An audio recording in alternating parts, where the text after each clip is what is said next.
क्या करना चाहिए तुम्हारे बेटे? हम आए थे उसी समय इसका जेल होने वाला था, लेकिन कंप्रोमाइज करके ही रहे थे, लेकिन उसके बावजूद कंप्रोमाइज करवा करके लोग हमको घर से निकालवा दिया, दोनों बच्चा को। तो अभी केस करो, सुनो ना, तुम्हारे पास दूर रास्ता है। हाँ या तो अभी तुम केस करो, अभी का अभी। हाँ हम क्योंकि अभी पता तुमको चला है। हाँ प्रूफ है, यहाँ पे रिकॉर्डिंग है, दिलवा दीजिए, शादी के सारा प्रूफ ने मिला ना, ऑन कैमरा बयान चला है ना, सारा दुनिया देखेगा।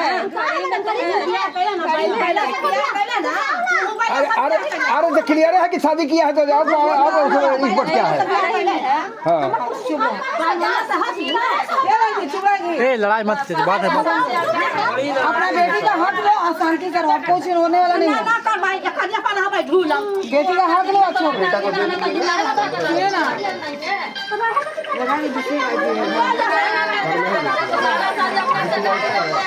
हाँ लड़की है तो, हाँ घर में हमको हेलो जानते थे उसे मिलाइए हमको।